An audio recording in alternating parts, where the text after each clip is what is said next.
Shalom. Selamat pagi Bapak Ibu yang terkasih dalam Tuhan Yesus.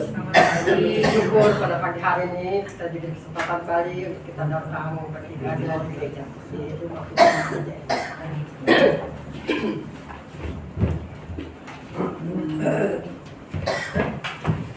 Ya, kita akan memulai ibadah kita pada pagi hari ini. Sebelumnya saya ajak untuk Bapak Ibu untuk ambil satu teduh sejenak untuk mohon pimpinan dari Tuhan.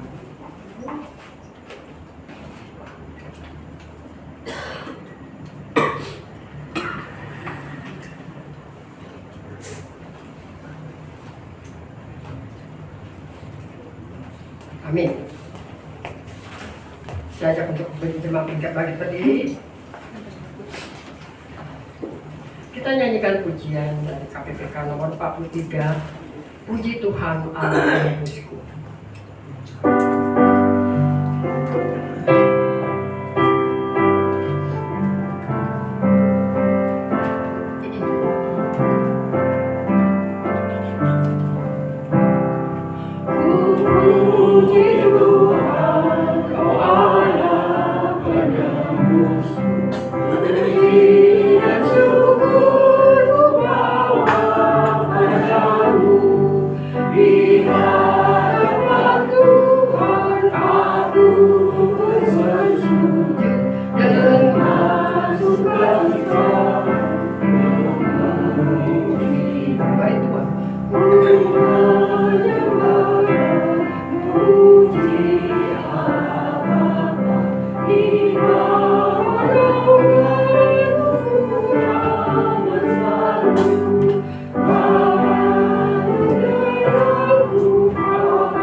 Setia memelihara ciptaannya untuk selama-lamanya.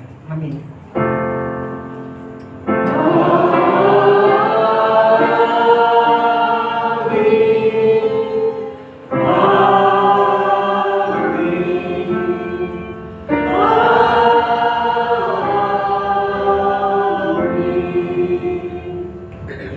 Kasih karunia dan damai sejahtera dari Allah Bapa kita dan dari Tuhan Yesus Kristus menyertai saudara sekalian. Tuhan besertamu. Dan besertamu juga. Silakan duduk kembali.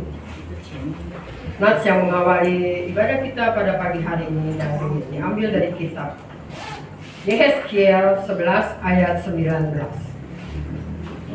Aku akan memberikan mereka hati yang lain dan roh yang baru di dalam batin mereka.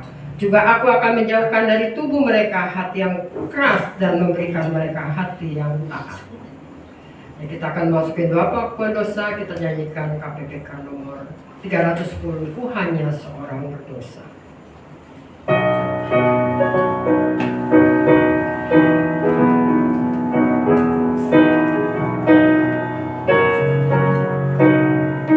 Semua milikku Tuhan yang beri, sejak ku percaya kepadanya, tiada yang dapat ku banggakan, ku hanya seorang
Menyanyikan pujian bait ketiga dan keempat. Ku tak berdaya penuh dosa.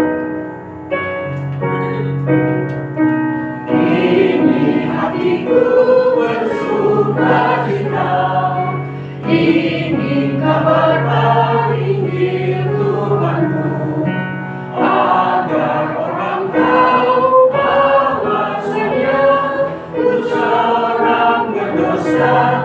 Selamatlah, ku hanya seorang berdosa, diselamatkan olehnya.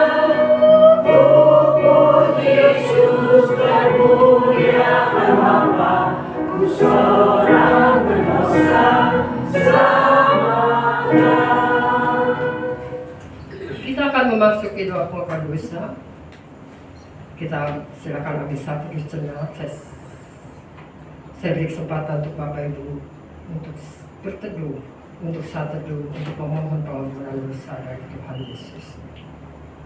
Karena kita tahu Tuhan sangat sayang kepada umat-umatnya, pada anak-anak.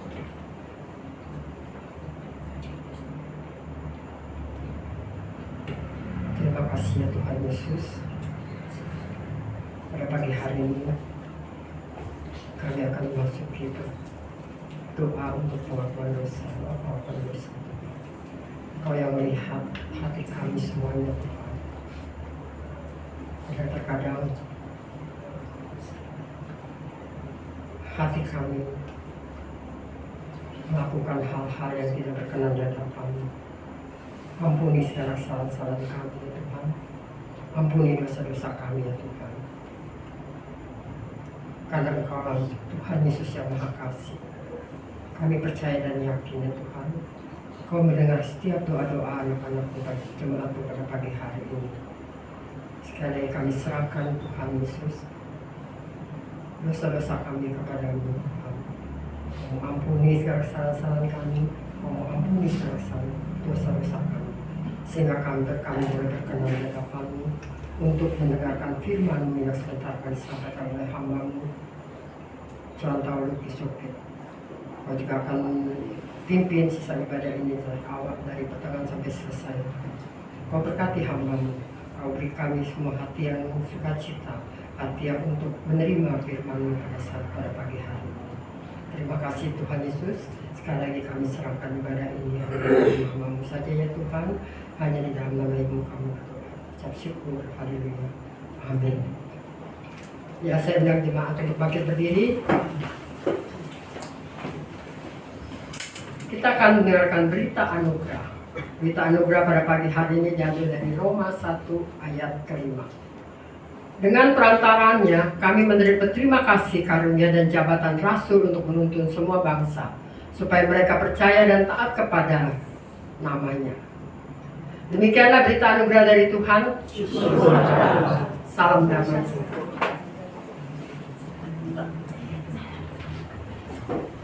Ya, kita menyanyikan pujian percaya dan patuh.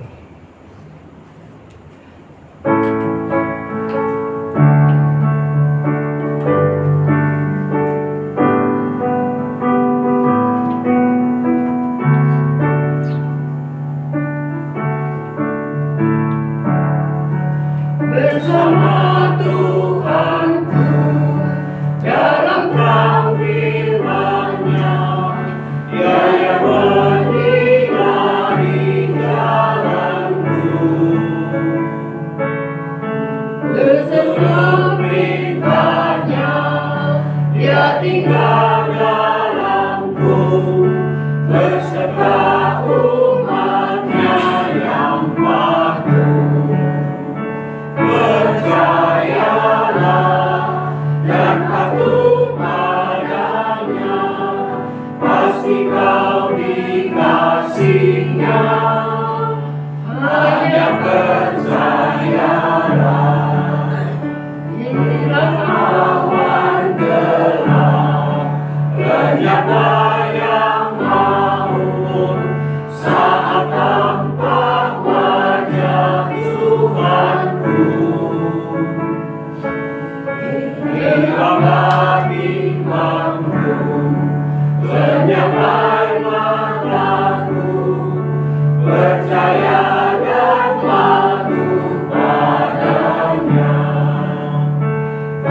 percayalah dan patuh padanya, pasti kau dikasihinya. Hanya percayalah.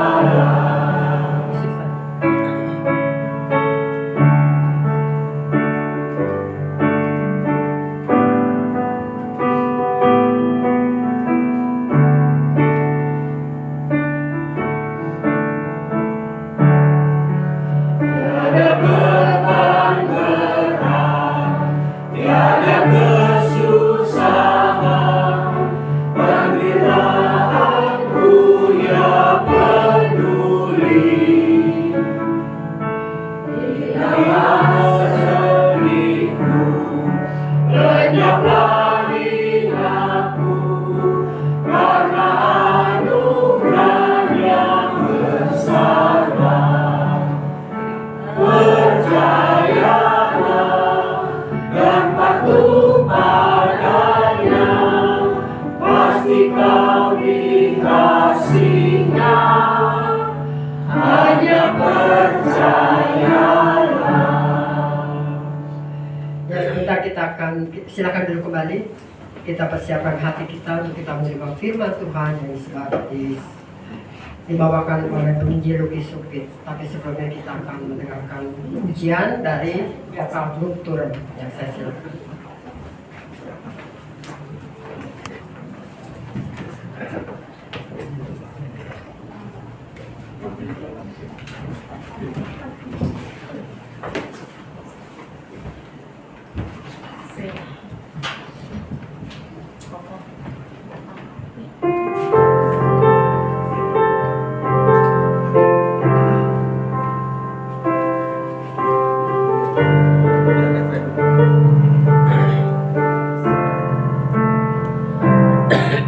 Janjimu seperti fajar pagi hari, yang tiada pernah terlambat bersinar. Cintamu seperti sungai yang mengalir, dan ku tahu betapa dalam kasih-Mu. Aku hadapi kehidupan ini, jalan mana yang harus ku pilih? Ku tahu ku tak mampu, ku tahu ku tak sanggup, hanya Kau Tuhan telah jawabanku.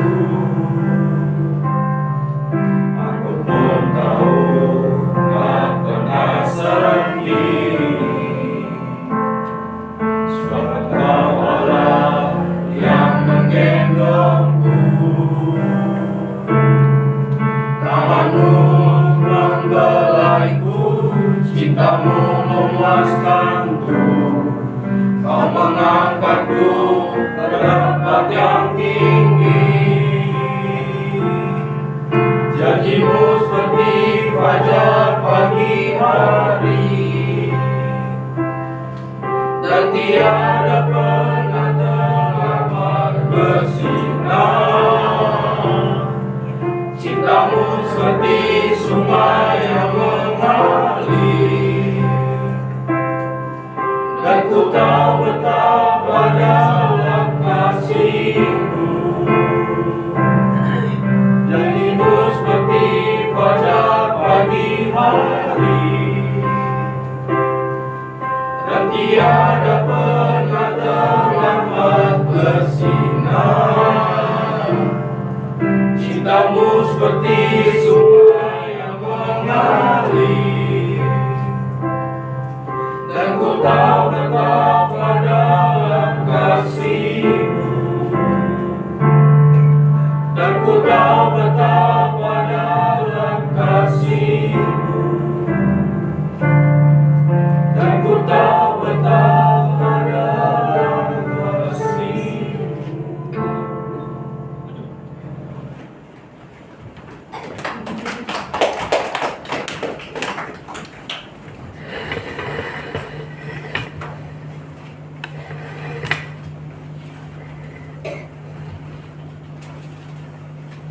Selamat pagi, Shalom Bapak Ibu, Saudara yang saya kasih dalam Tuhan.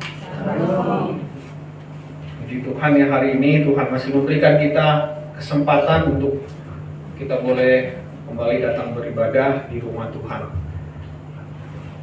Mari Bapak Ibu, saya mengajak kita berdoa sebelum kita membaca dan merenungkan kebenaran firman Tuhan. Mari kita berdoa. Kami bersyukur ya Tuhan karena kasih dan setia Tuhan senantiasa nyata dalam kehidupan kami. Di tengah-tengah segala pergumulan yang kami hadapi, baik itu kesusahan, penderitaan, bahkan di tengah-tengah sukacita yang Tuhan izinkan boleh kami nikmati. Kami percaya semuanya Tuhan bekerja untuk maksud yang baik di dalam kehidupan kami. Tuhan, pada saat ini kami akan membaca dan merenungkan kebenaran firman-Mu, firman-Mu yang memberikan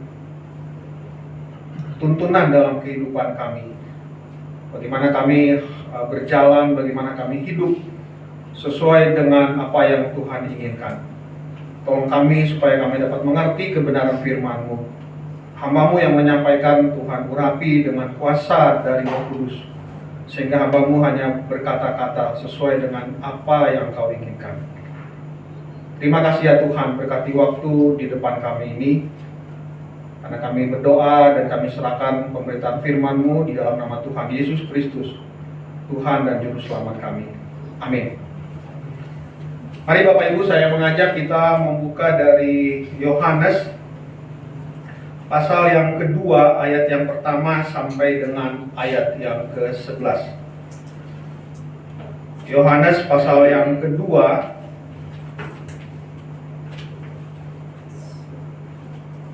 ayat yang pertama sampai dengan ayat yang ke-11. Saya akan membaca untuk Bapak Ibu Saudara sekalian.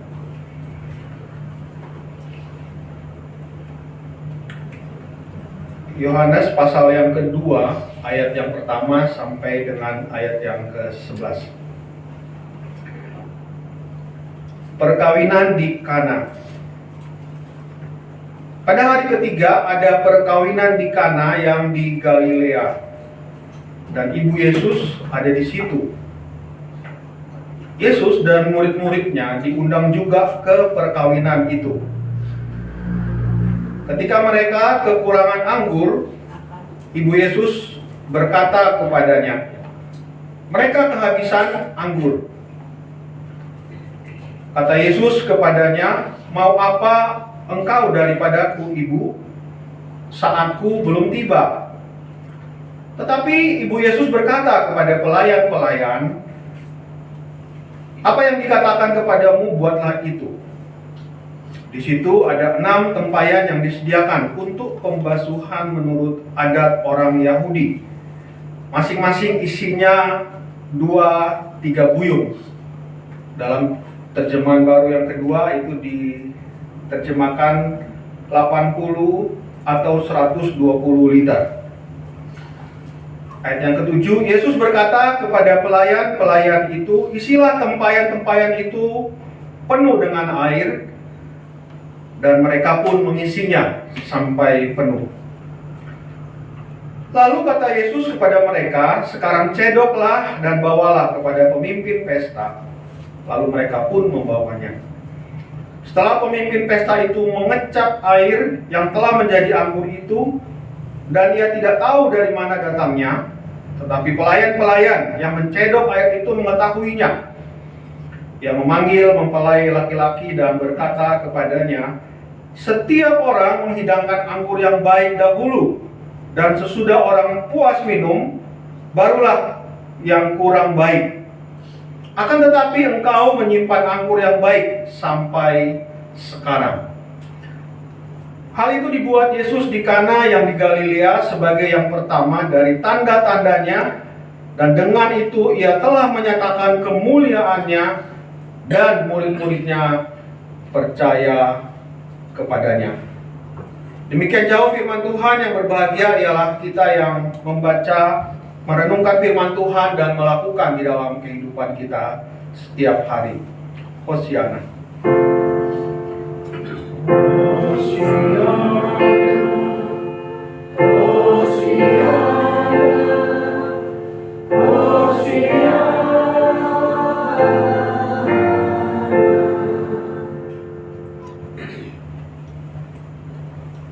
Ibu Saudara, cerita atau kisah tentang perkawinan di Kana ini hanya dicatat di dalam Injil Yohanes. Nah, saya mengambil satu klip yang mungkin bisa memberikan gambaran. Ceritanya sama, diambil dari Yohanes pasal yang kedua ini di dalam sebuah klip yang pendek. Mungkin bagi kita yang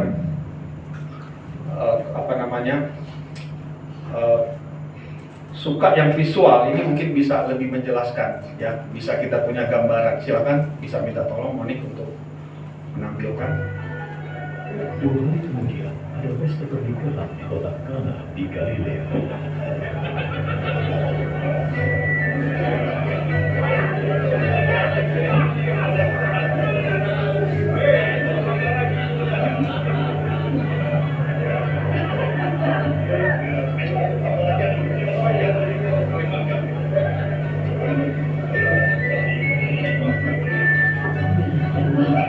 Ibu Yesus ada di sana. Sementara Yesus dan murid-muridnya juga diundang ke pesta itu.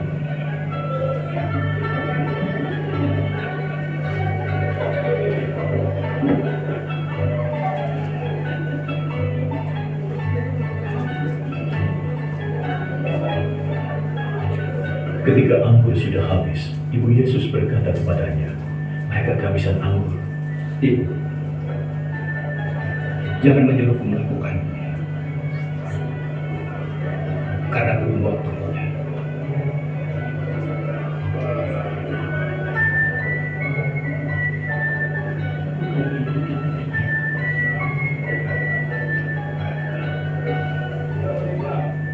Untuk keperluan pembasuhan menurut adat Yahudi, di situ ada 6 tempayan yang sudah disediakan. Masing-masing tempayan bisa memuat kira-kira 100 liter air. Isi semuanya dengan air.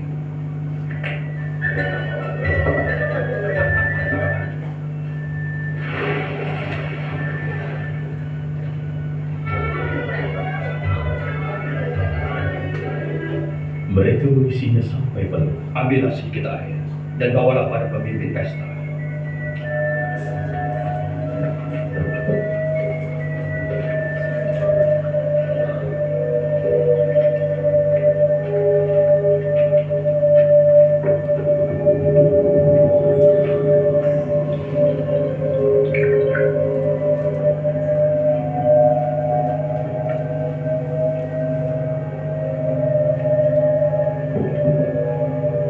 Mereka membawakannya air itu yang sudah berubah menjadi anggur, dan ia mencicipinya. Dia tidak tahu dari mana asal anggur itu, tapi tentunya para pelayan yang membawa air itu mengetahuinya.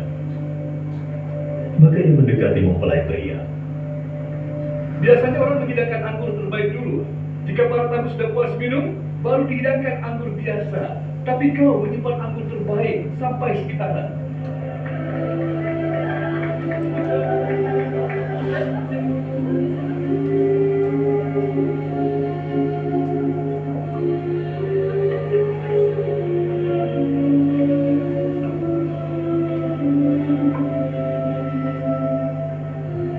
Itulah keajaiban pertama yang dilakukan Yesus di Kana di Galilea. Dengan itu dia menunjukkan keagungannya, dan murid-muridnya percaya kepadanya. Sesudah itu, Yesus, ibunya, saudara-saudaranya, dan murid-muridnya pergi ke Kapernaum dan tinggal di sana beberapa hari. Bisa next. Oke, itulah penggambarannya yang tentunya Bapak Ibu Saudara kita tidak mengertinya ya sama persis ya, karena pembuat video ini tentunya mencoba untuk mengikuti sesuai dengan apa yang ada di dalam Yohanes pasal yang kedua tentang suasana, bagaimana suasana pesta pada waktu itu.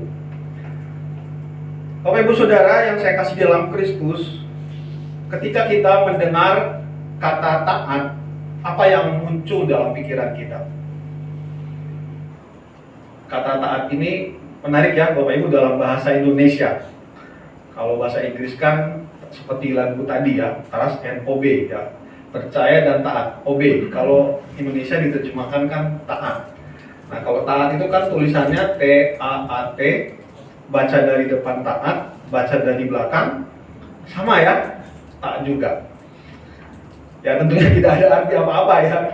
Kok bisa seperti itu? Ya artinya sesuatu yang mau yang ya kalau saya coba artikan, dilihat dari depan, dari belakang, ya sesuatu yang sama saja yang harus kita lakukan. Ada lagu sekolah minggunya, ya T-A-A-T, taat. Nah itu penting sekali untuk sejak kecil anak-anak sekolah minggu diajarkan tentang kata taat ini. Nah Bapak Ibu Saudara, apa yang pertama kali muncul ketika kita mendengar kata taat? Biasanya apa Bapak Ibu? Kalau kita diminta untuk taat, untuk patuhi. Nah, mungkin saya bantu sedikit. Nah ketika dokter memberikan saran misalnya, supaya kita berhenti merokok misalnya. Di sini Bapak Ibu nggak ada kan ya yang merokok. Bagaimana tuh? Biasanya begitu ya, kita dokter tuh ada karena kita terdiagnosa dengan penyakit tertentu dan memang kadar nikotin dan juga sebetulnya ada banyak sekali sebetulnya yang racun yang bisa meracuni tubuh kita itu yang bisa justru mengganggu kesehatan kita, sehingga dokter itu seringkali mengatakan harus berhenti merokok. Nah, mau taat apa enggak? Ya kalau kita mau dibilang kalau masih mau panjang umur, ya berhenti. Tapi kadang-kadang kita juga kalah kan ya. Ah nanti aja lah, toh ada orang yang merokok juga umurnya panjang kita lihat. Ya tentunya banyak faktor lain kan Bapak Ibu, orang itu bisa umurnya lebih panjang. Atau ada dokter yang menyarankan kita untuk mengurangi makan gorengan misalnya, atau kurangi kadar gula atau garam. Nah kita yang sudah usianya sudah banyak, itu kan biasa sudah mengurangi ya. Saya sendiri Bapak Ibu sudah mengurangi gula gitu ya. Mungkin kalau kami beli gula, ya karena saya sama istri kan, kami bisa 6 bulan itu, gula sekilo bisa 6 bulan, nggak habis-habis gitu. Bahkan mungkin ada setahun kali ya. Ya saya suka minum kopi, tapi saya nggak pakai gula. Nah, jadi kurangi sedikit. Dan puji Tuhan ya ada manfaatnya. Kemarin tes gula itu, kalau nggak salah saya tuh 114 kalau nggak salah ya, atau berapa ya. Tapi kadar darah, nah kalau garam saya sih masih ya, karena kan kalau masak tuh kayaknya nggak enak ya kalau nggak ada garam. Nah kemudian kalau kita juga disarankan untuk berjemur pagi-pagi. Nah zaman COVID itu kita suka disarankan untuk pagi-pagi jam 8 atau jam 10 kita disarankan untuk berjemur karena nanti akan mengaktifkan vitamin ya di dalam tubuh kita, sistem imun kita. Dan itulah yang nanti yang akan melawan virus, terutama virus COVID yang mungkin saja menjangkiti kita. Nah pertanyaannya, dari semua larangan-larangan itu, apakah kita mentaatinya? Apakah Bapak Ibu taat? Pasti bisa taat ya. Jangan nggak makan yang mengandung gula yang banyak, garam, kita berjemur, itu kita mentaati. Atau kadang-kadang tergantung seberapa besar kita mempercayai apa yang dikatakan oleh dokter atau nasihat dari orang yang memberikan nasihat kepada kita supaya kita bisa menjaga kesehatan kita. Atau Bapak Ibu Saudara, ada beberapa alasan sebetulnya orang itu bisa menjadi taat. Maksudnya terpaksa taat. Kalau tadi kan taat itu karena ada pertimbangan kita sendiri yang memutuskan.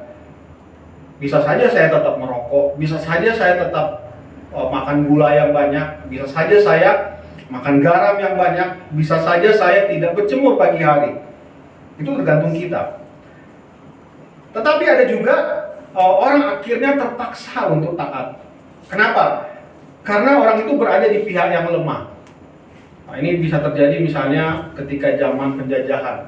Negara kita kan pernah dijajah oleh Belanda, oleh Jepang. Mau tidak mau sebagai negara yang dijajah, penduduknya kita akhirnya taat kepada penjajah. Jadi dipaksa untuk taat, dipaksa untuk melakukan aturan-aturan. Kita taat tapi karena terpaksa.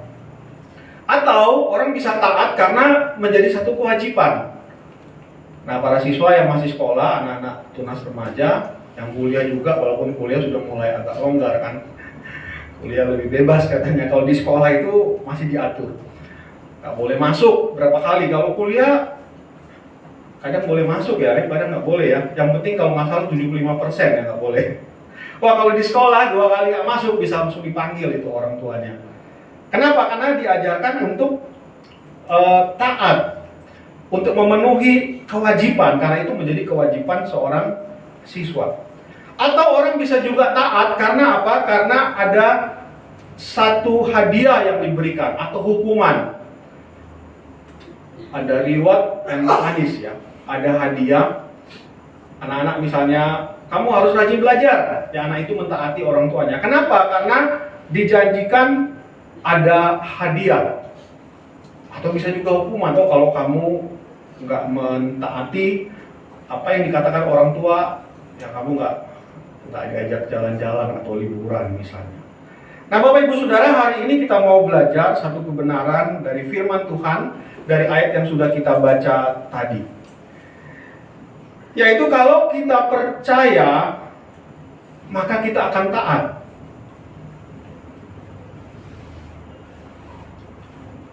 Berbeda dengan yang saya sampaikan di pendahuluan tadi.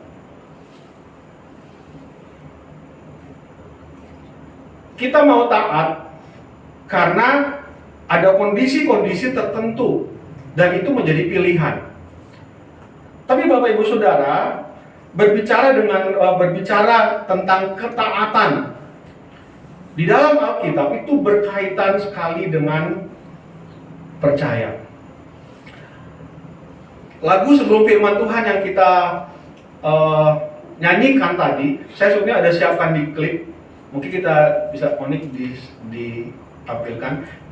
Ini pujian yang juga diterjemahkan di dalam pujian yang lain ya, di NKB, Percaya dan Taat. Lagu ini sangat terkenal sekali, yang terus mengingatkan kita, kalau kita orang percaya, kita juga adalah orang yang taat. Apakah bisa ditampilkan? Kalau tidak bisa nggak apa-apa. Oke.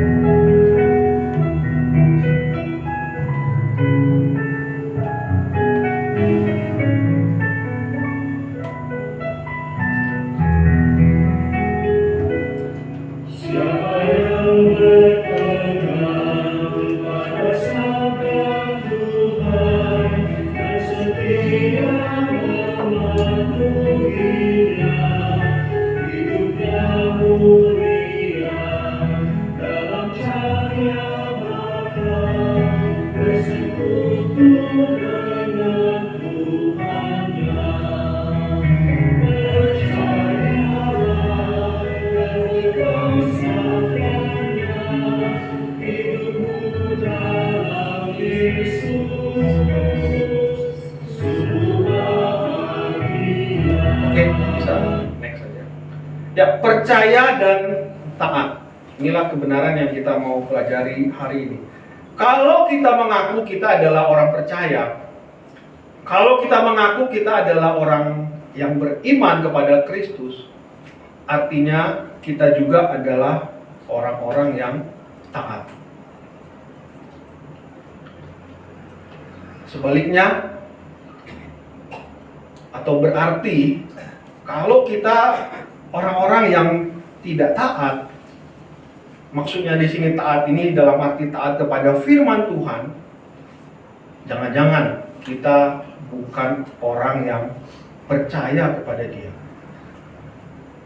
Bapak Ibu Saudara, tema khotbah hari ini ketaatan adalah wujud percaya yang nyata.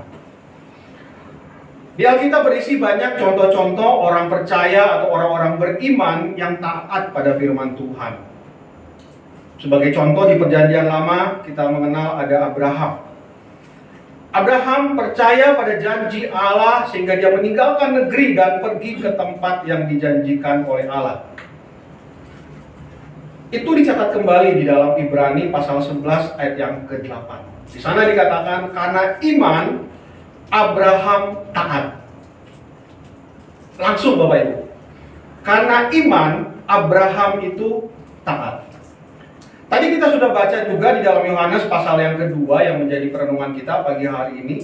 Dari ayat yang pertama sampai ayat yang ke-11. Itu satu peristiwa yang terjadi di Kana. Nah Bapak Ibu Saudara, di ayat 11 di bagian terakhir tadi dikasih keterangan oleh penginjil Yohanes bahwa apa yang dilakukan Tuhan Yesus, yaitu merubah air menjadi anggur itu adalah satu peristiwa yang pertama kali di dalam pelayanan Tuhan Yesus di muka bumi ini. Diceritakan di pasal yang kedua itu ada satu perkawinan di Kana di wilayah Galilea.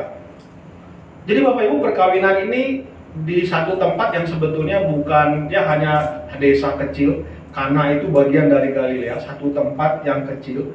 Dan ada kemungkinan beberapa penafsir Alkitab mengatakan ya ini perkawinan ini dilakukan oleh orang yang kaya. Nah tadi di dalam klip itu, nah kita dapat gambaran jelas ya Bapak Ibu, apa yang menjadi tempat ya yang akan diisi air dan nanti Tuhan Yesus membuat mujizat itu kan terbuat dari bejana yang biasanya dipakai untuk pembasuhan, dan itu terbuat dari batu, dan biasanya yang memiliki itu adalah orang-orang yang kaya. Nah, jadi satu tempat yang kecil di mana Tuhan Yesus kemudian hadir juga di situ, itu yang dikatakan oleh penginjil Yohanes. Ada ibu Yesus, ada Yesus dan murid-murid. Ada kemungkinan masih 5 muridnya kalau kita baca di pasal yang pertama. Jadi mereka diundang juga. Nah, ada kemungkinan juga pesta ini kemungkinan masih ada kaitan atau pemilik pesta ini atau tuan pesta ini masih ada kaitan famili dengan Maria. Dan memang kelihatannya Maria ibu Yesus ini seperti panitianya ya. Biasa kan Bapak Ibu kalau ada pesta ada panitianya. Ya, atau orang ya kalau sekarang dibilang IO. Jadi orang yang betul-betul memperhatikan keadaan dari pesta ini. Apa yang harus disiapkan? Apa yang harus dilihat ya? Kalau ada kemungkinan pesta ini berjalan tidak lancar. Nah, di ayat yang ketiga itu kemudian dikatakan bahwa ketika mereka kekurangan anggur. Nah, Bapak Ibu Saudara, pada zaman itu, saya kira juga pada zaman sekarang, hal yang menakutkan bagi yang punya pesta atau tuan pesta itu adalah kekurangan. Biasanya kalau kita apa? Makanan ya, karena kita kan nggak menyiapkan anggur. Biasa kalau habis makanannya sudah mulai habis, sedangkan pesta itu masih ada orang yang datang. Nah Bapak Ibu, rupanya zaman dulu itu orang kalau mengadakan pesta itu bisa seminggu. Ya mungkin kalau sekarang yang bikin pesta itu sultan gitu, kalau seminggu ya duitnya banyak karena harus siapkan makanan yang banyak. Kalau sekarang kan satu malam cukup, jadi lebih hemat. Nah tetapi yang diceritakan di Alkitab ini bukan kekurangan makanan. Tetapi yang diceritakan di Alkitab ini adalah mereka kekurangan anggur. Dan untuk pesta pernikahan pada zaman itu, kekurangan anggur atau kehabisan anggur itu menjadi sesuatu yang sangat memalukan. Nah, dikatakan tadi di ayat yang ketiga itu, Maria itu melihat hal ini. Kehabisan anggur. Nah, kemudian apa yang dilakukan?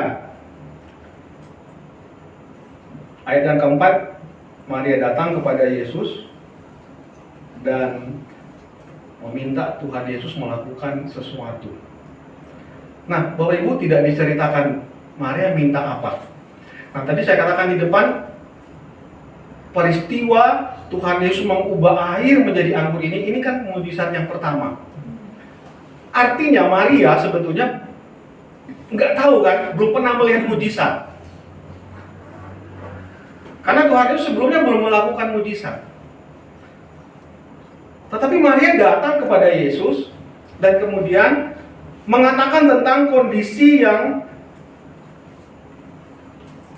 dialami oleh tuan pesta itu, yaitu atau pesta pada hari itu, yaitu mereka kekurangan anggur. Nah, Bapak Ibu Saudara, pertanyaannya adalah mengapa Maria percaya bahwa Yesus sanggup melakukan sesuatu? Mengapa Maria percaya bahwa Yesus bisa melakukan sesuatu? Padahal sama sekali di dalam pengalamannya Tuhan Yesus belum pernah melakukan satu mujizat. Nah, tidak ada keterangan di dalam bacaan yang kita baca tadi dari mana Maria percaya bahwa Tuhan Yesus sanggup mengubah air jadi anggur. Nah, jadi dari mana? Nah, kalau kita tahu, kita baca di dalam Lukas pasal yang pertama ayat yang ke-32, sebagai ibu Yesus, Maria itu pernah mendengar apa yang dikatakan oleh Allah melalui malaikat Gabriel. Mari Bapak Ibu kita baca Lukas 1 ayat 32. Lukas 1 ayat 32. Bacaan ini biasanya kita baca di saat Natal, Bapak Ibu. Tapi firman Tuhan itu tidak hanya berlaku hanya di hari Natal, tetapi setiap saat menjadi kebenaran di dalam kehidupan kita. Mari kita lihat di dalam Lukas 1 ayat yang ke-32. Apa yang dikatakan malaikat itu kepada Maria, saya baca buat Bapak Ibu Saudara. Ia akan menjadi besar dan akan disebut anak Allah yang maha tinggi, dan Tuhan Allah akan mengaruniakan kepadanya tahta Daud bapa leluhurnya. Jadi bayi ini akan disebut anak Allah yang maha tinggi. Dan kalau kita baca bagaimana kisah kelahiran Tuhan Yesus, Maria diberitahu dengan jelas oleh Tuhan, oleh Allah melalui malaikat Gabriel, bahwa bayi yang akan dilahirkannya adalah juru selamat, bahwa bayi yang akan dilahirkan adalah Allah. Tadi dikatakan dia adalah anak Allah yang maha tinggi. Dan berdasarkan hal inilah Maria yakin, Maria percaya bahwa kalau Yesus itu adalah Tuhan, dia sanggup melakukan satu perkara yang kelihatannya mustahil bagi manusia. Pengenalan Maria kepada Yesus, dan dia percaya kepada Yesus membuat dia mau datang dan minta pertolongan kepada Kristus. Bapak Ibu Saudara, kita ini kan sudah lama percaya Tuhan Yesus. Kita ini sudah lama jadi orang Kristen. Saya kira pengenalan kita akan Tuhan pasti sudah banyak ya. Pasti kita mengenal siapa sih Tuhan Yesus itu. Ketika ada masalah, kita mau datang nggak kepada Tuhan Yesus?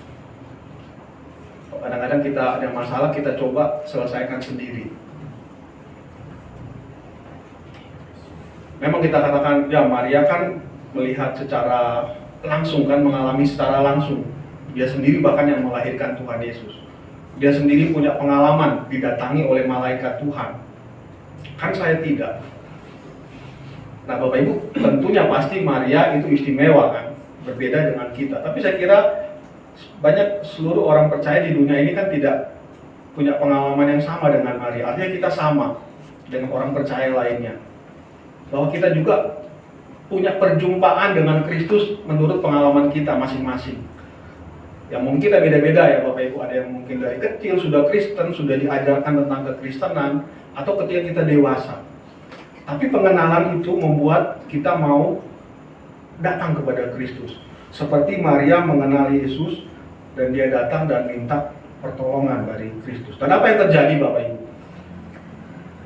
Tadi saya berikan sedikit terjemahan dari TB2 ya, Alkitab terjemahan baru 2. Itu lebih jelas. Kalau di terjemahan lama kan dibilang yang diisi 2-3 buyung. Ya, ada tempayan 2-3 buyung. Kita agak susah ya, karena buyung itu kan satu ukuran pada waktu itu.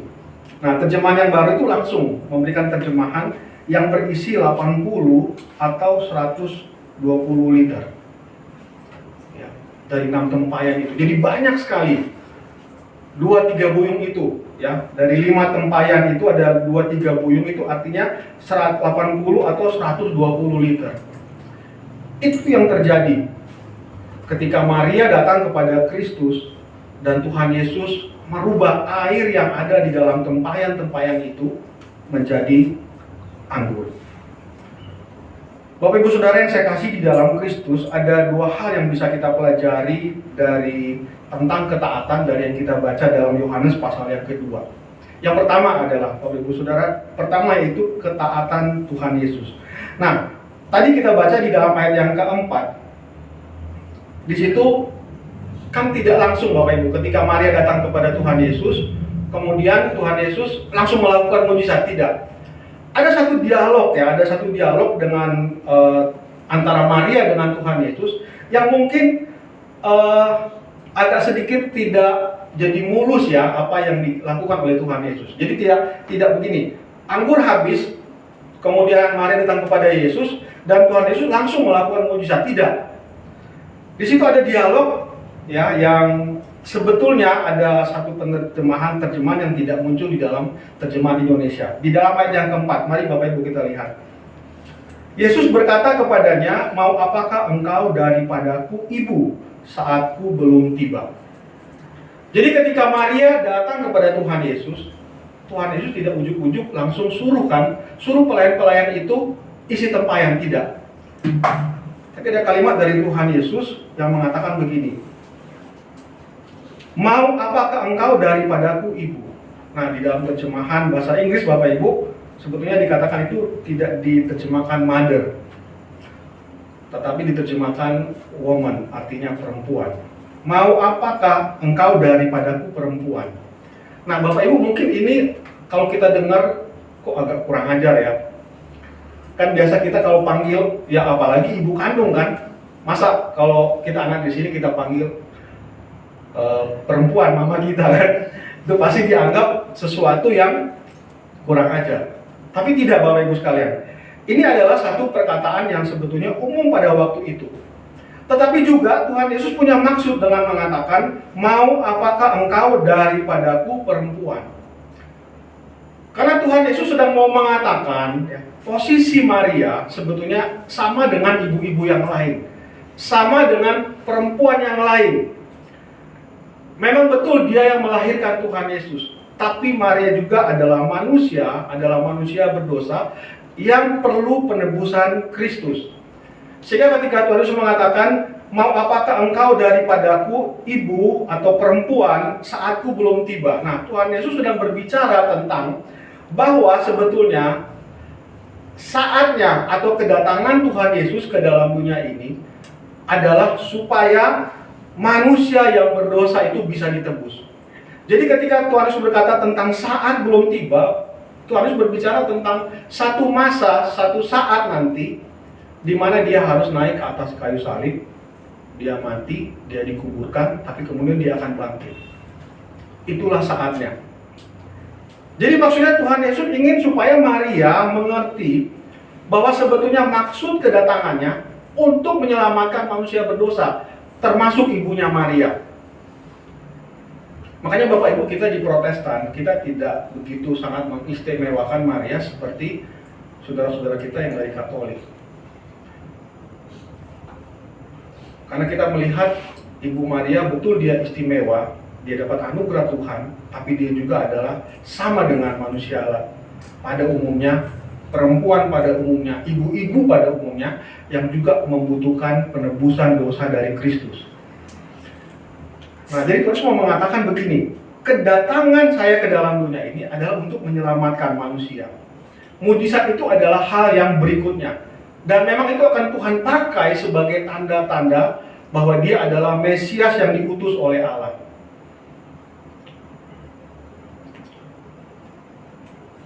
Nah, jadi apa kaitannya dengan yang tadi saya katakan poin pertama bahwa ketaatan ini berbicara tentang ketaatan Kristus. Yaitu apa Bapak Ibu sekalian? Kristus datang, dia taat kepada apa yang direncanakan oleh Bapa. Mari Bapak Ibu kita baca di dalam Ibrani pasal 5 ayat yang ke-8. Ibrani pasal 5 ayat yang ke-8. Ibrani pasal 5 ayat yang ke-8.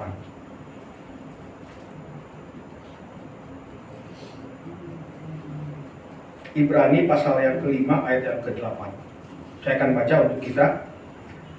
Dan sekalipun ia adalah anak, tadi di Lukas tadi dikatakan dia anak Allah yang maha tinggi.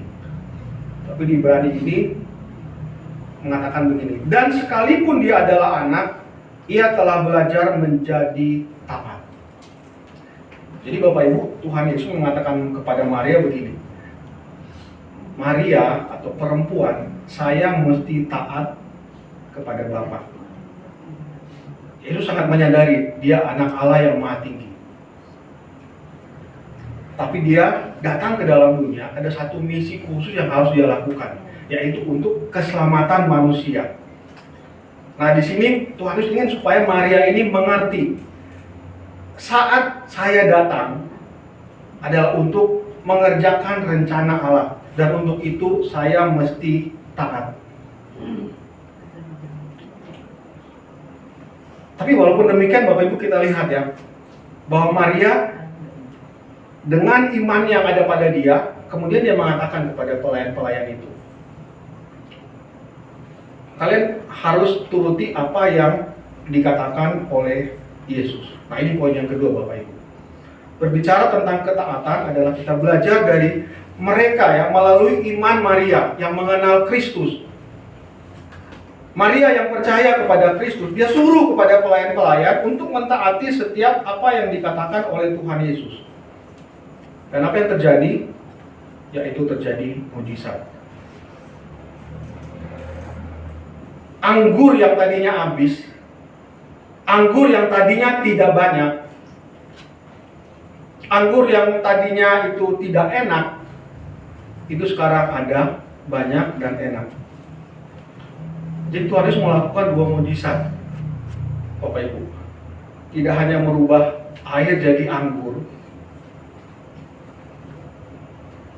tapi juga Tuhan Yesus membuat anggur yang enak. Makanya tuan pesta itu kan mengatakan kepada pengantin pria itu kan, sebagai orang yang membuat pesta. Biasanya orang kalau buat pesta itu kan kasih anggur yang bagus dulu. Belakangan itu terakhir sudah nggak bagus. Tapi kenapa sekarang yang paling bagus itu yang di belakang? Berarti kan yang di depan tadi nggak enak, Bapak Ibu ya. Karena yang terakhir ini dikatakan lebih enak. Artinya apa, Bapak Ibu sekalian? Ketika Tuhan itu mengadakan mujizat, dia tidak hanya menambah kuantitasnya, tetapi dia memberikan kualitasnya. Nah, Bapak Ibu Saudara, kadang-kadang kita memang pasti kita akan terpukau ya, kita akan terpesona dengan setiap mujizat yang Tuhan lakukan. Kalau kita sakit, kita pasti akan berdoa supaya sembuh. Ya. Di zaman Tuhan Yesus bahkan ada orang lumpuh bisa disembuhkan, orang buta bisa dicelikan, orang tuli bisa mendengar, bahkan orang mati bisa bangkit. Dan kita akan melihat itu sebagai sesuatu yang spektakuler. Tapi Bapak Ibu Saudara sekalian, bukan cuma itu sebetulnya yang Tuhan lakukan. Tuhan bahkan bisa lakukan jauh dari itu, yaitu dia memberikan kualitas dari apa yang dia kerjakan. Bapak Ibu sekalian, kalau kita sakit, kemudian kita berdoa, kemudian kita sembuh, sama dengan ada orang tidak percaya Tuhan, dia ke dokter, dia sembuh, sama nggak Bapak Ibu?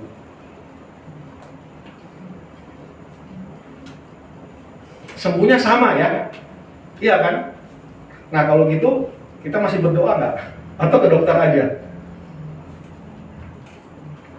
Sama-sama sembuh kan? Orang nggak percaya Tuhan, dia minum obat, sembuh. Kita berdoa kepada Tuhan, misalnya obat-obat ini sudah nggak nyembuhin, dan kita doa sembuh. Bahkan saya pernah dengar ada orang, dia cuma pakai air putih, dia doa kepada Tuhan, dia minum air putih. Bapak Ibu tahu itu jadi metode ya. Kemudian kita pulang dari sini, kita doain air putih, minum sembuh ya. Tuhan bisa bekerja dalam berbagai cara. Kita tidak mengikat dalam satu metode. Tapi apa bedanya Bapak Ibu sekalian? Kan sama-sama sembuh.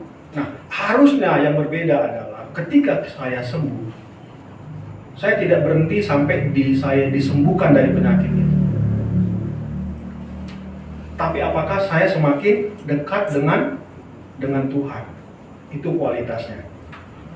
Kadang-kadang Bapak Ibu Saudara, kalau kita berdoa cuma sekedar ya sudah sembuh aja, kemudian ya sudah kita lupa kan Tuhan pernah menyembuhkan kita. Enggak jadi satu pengalaman yang membuat iman kita semakin dekat dengan Tuhan. Karena yang terjadi hanya seperti kesembuhan biasa. Walaupun Bapak Ibu saya percaya bahwa itu juga satu mukjizat yang Tuhan kerjakan. Tapi mungkin akhirnya bagi kita ya sudah sembuh aja. Tidak, kesembuhan itu tidak membawa kita untuk semakin punya kualitas iman yang baik. Tidak hanya kesembuhan Bapak Ibu Saudara, mungkin kita juga pernah Tuhan bagaimana Tuhan menghalau kita atau bagaimana Tuhan menjaga kita dari peristiwa-peristiwa, musibah-musibah yang mungkin terjadi dalam hidup kita. Biasa Bapak Ibu, kita apa sih yang biasa kita takutkan dalam hidup ini? Nggak cuma sakit kan Bapak Ibu. Bapak Ibu dari rumah ke sini berdoa nggak, Tuhan sertai saya dalam perjalanan? Berdoa nggak Bapak Ibu? Atau biasa kita hanya berdoa kalau kita naik pesawat? Ya nggak?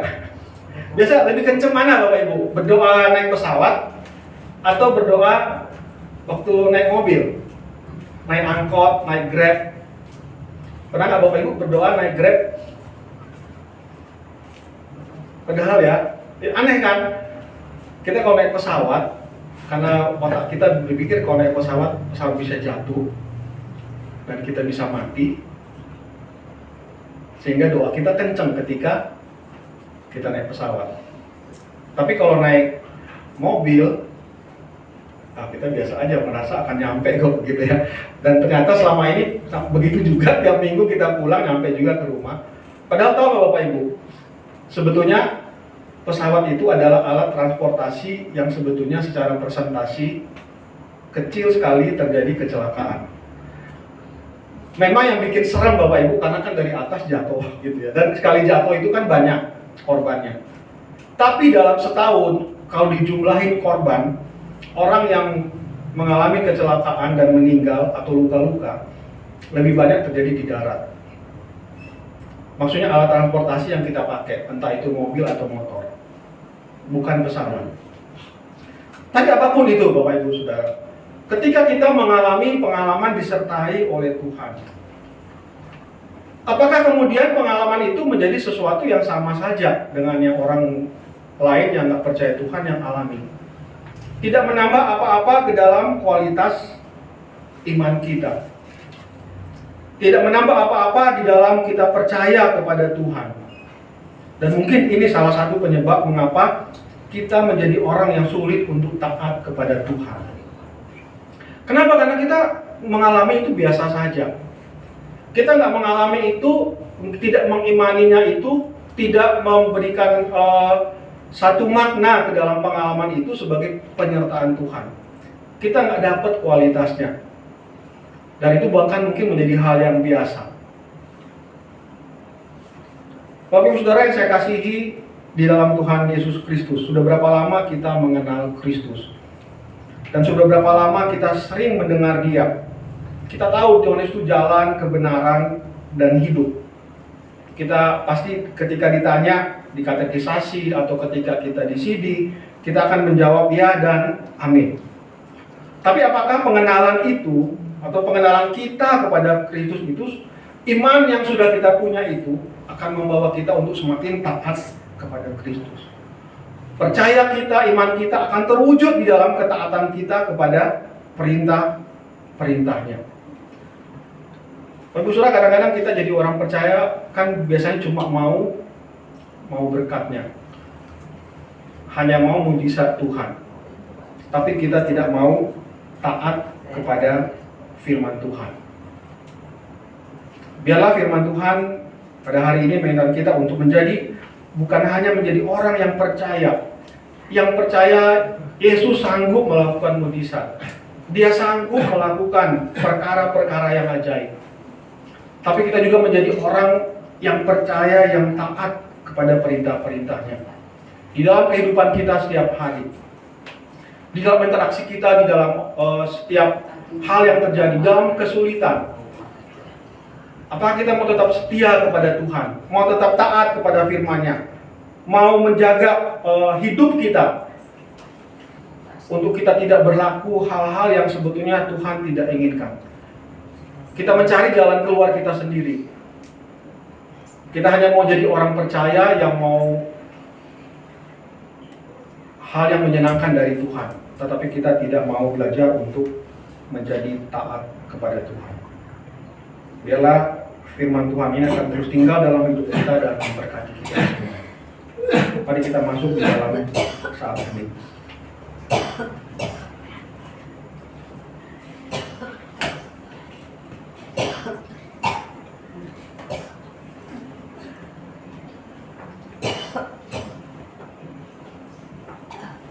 Tuhan, terima kasih untuk firman-Mu yang sudah kami renungkan pada pagi hari ini. Tuhan, ajarkan kami menjadi orang-orang yang taat kepada firman-Mu, belajar kepada Kristus yang taat kepada Bapa di dalam rencana untuk keselamatan kami. Engkau taat dan setia bahkan sampai mati di atas kayu salib. Demikian juga ya Tuhan, kami sebagai anak-anak-Mu, kami yang mengaku orang percaya kepada-Mu, kami mentaati apa yang Kau katakan. Kami tidak mentaati karena supaya terjadi mujizat, terjadi sesuatu yang sesuai dengan keinginan kami, tetapi karena Engkau adalah Tuhan kami, karena Engkau yang menebus kami, karena Engkau yang membebaskan kami dari dosa-dosa kami, sehingga kami mau berjalan di dalam ketaatan kepada-Mu. Biarlah firman Tuhan akan terus menuntun kami. Buat kami ya Tuhan boleh mengerti kebenaran firman-Mu, sehingga kami boleh taat kepada-Mu. Terima kasih ya Tuhan, berkati setiap jemaat-Mu di dalam setiap pergumulan-pergumulan yang dihadapi. Di saat sakit, di saat bergumul dengan pergumulan ekonomi, di dalam relasi di tengah-tengah keluarga, di dalam pekerjaan, di dalam berinteraksi dengan orang lain, bahkan di tengah-tengah usaha dan bisnis kami, dalam pekerjaan kami berinteraksi dengan orang-orang yang belum percaya kepada Tuhan. Tuhan, tolong kami boleh menjadi saksi Tuhan, yang bergumul dengan masa depan kami, cita-cita kami, studi kami. Tuhan, kami tahu Engkau mengerti setiap pergumulan kami. Kami berdoa ya Tuhan di dalam kesempatan doa syafaat pada pagi hari ini untuk saudara-saudari kami yang bergumul dengan kesehatan. Berdoa untuk Ibu Apau di dalam proses pemulihan, juga untuk Pak Maman di dalam proses pemulihan tubuhnya boleh kembali Tuhan sempurnakan kesembuhan, dia boleh beraktivitas dengan baik sehari-hari. Menyerahkan juga Tuhan kami yang hamba-Mu tidak bisa sebutkan satu demi satu yang bergumul dengan kesehatan tubuh kami. Mungkin keluarga kami, mungkin suami, mungkin istri, anak-anak kami. Tuhan, Engkau tahu pergumulan kami, dan biarlah Tuhan memberikan kesembuhan. Kami mau berdoa juga ya Tuhan untuk bangsa dan negara kami. Kami bersyukur karena pemilihan umum, presiden, wakil presiden, dan anggota legislatif boleh berjalan dengan lancar. Kiranya Tuhan akan terus memberkati pemerintah kami. Kami rindu ya Tuhan, ada keamanan, ada kestabilan politik, keamanan, ekonomi. Dan kami ya anak-anak Tuhan yang ada di negara ini juga ya Tuhan boleh menjadi berkat, boleh berkarya di tengah-tengah bangsa dan negara ini. Sehingga Tuhan kehadiran kami boleh memberkati banyak orang. Bahkan kehadiran kami di tengah-tengah dunia ini, kami menjadi saksi Tuhan, sehingga banyak orang boleh mengenal Engkau. Terima kasih ya Tuhan, kami menyerahkan setiap doa-doa kami, setiap pergumulan-pergumulan kami hanya ke dalam tangan-Mu. Di dalam nama Tuhan kami, Yesus Kristus, kami panjatkan doa kami. Mari Bapak Ibu kita menaikkan doa Bapak kami. Bapa kami yang di surga, kuduskanlah nama-Mu, datanglah kerajaan-Mu, jadilah kehendak-Mu di bumi seperti di surga. Berikanlah kami pada hari ini makanan kami yang secukupnya. Dan ampunilah kami akan kesalahan kami, Berkenan juga mengampuni orang salah mereka. Janganlah membawa kami ke dalam pencobaan. Lepaskan kami daripada yang jahat. Kau yang punya kerajaan, kuasa dan kemuliaan sampai selama-lamanya. Amin.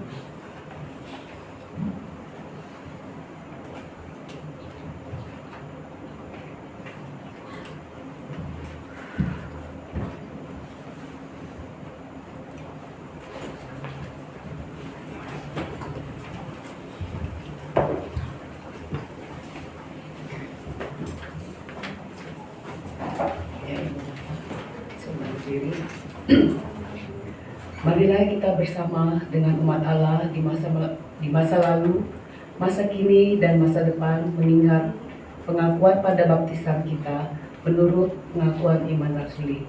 Aku percaya kepada Allah, Bapa yang Maha Kuasa, Khalik langit dan bumi, dan kepada Yesus Kristus, Anak yang tunggal Tuhan kita, yang dikandung daripada Roh Kudus, lahir dari anak Allah Maria, yang menderita sengsara di bawah pemerintahan Pontius Pilatus, disalibkan, mati dan dikuburkan, turun ke dalam kerajaan maut, pada hari yang ketiga bangkit pula dari antara orang mati, naik ke surga, duduk di sebelah kanan Allah, Bapa yang Maha Kuasa, dan dari sana Ia akan datang untuk menghakimi orang yang hidup dan yang mati. Aku percaya kepada Roh Kudus, gereja yang kudus dan am, persekutuan orang kudus, pengampunan dosa, kebangkitan orang mati, dan hidup yang kekal. Amin.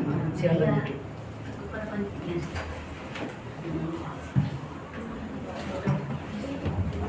Jadi ini mana tadi?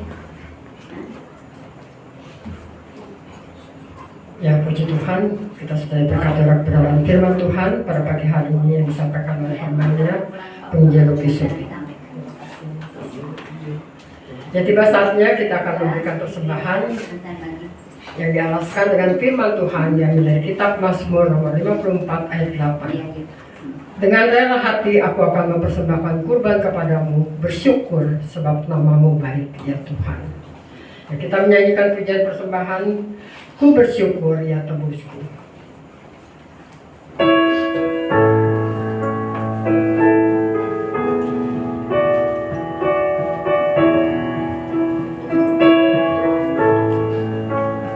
Ku bersyukur ya tebusku, ku diberi berkat limpah.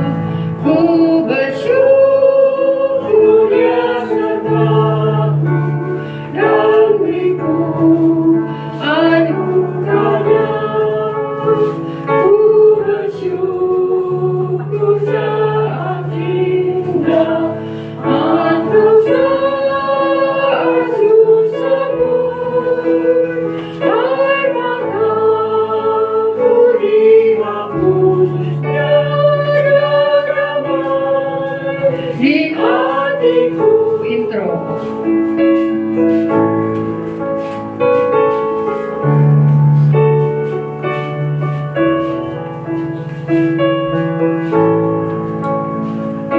Bersyukur ya dengarku, meskipun ada kabut.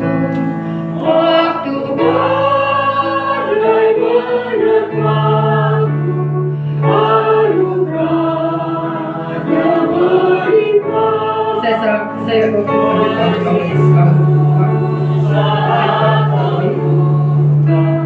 yang rindu berhiburan, rahmatnya selalu sertaku, kasihnya diriku.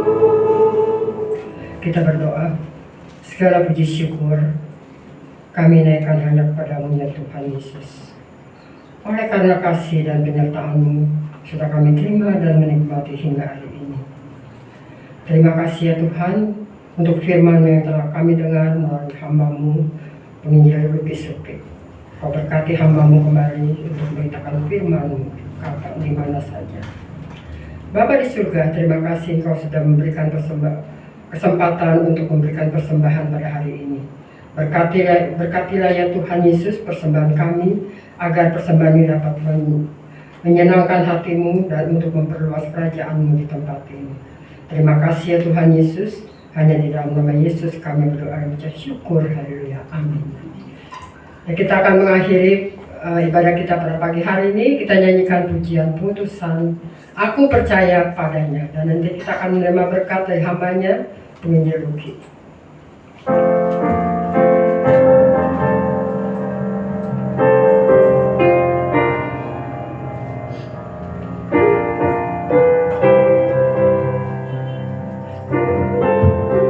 Percaya padanya. Percaya padanya, kamu hidupku. Ku percaya padanya, dan memuji Dia. Badai atau cuaca gelap, raga langkahku. Asal percaya Tuhan, yang pasti tolong. Ya sobatku, sobat yang setia, ku bersandar Dia selama-lamanya. Badai atau cuaca gelap, raga langkahku. Asal percaya Tuhan, yang pasti tolong.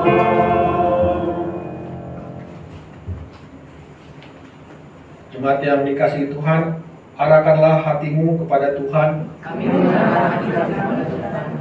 Jadilah saksi Kristus. Terpujilah Tuhan. Terimalah berkat Tuhan.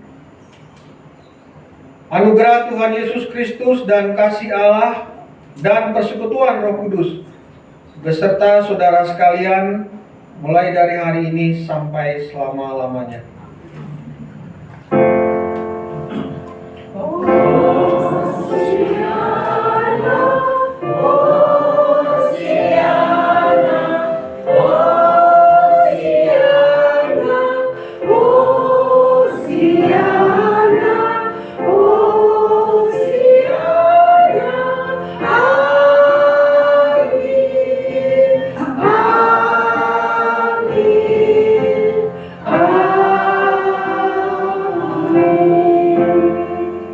Ya, silakan duduk untuk mengambil satu sejenak untuk ucap syukur pada Tuhan.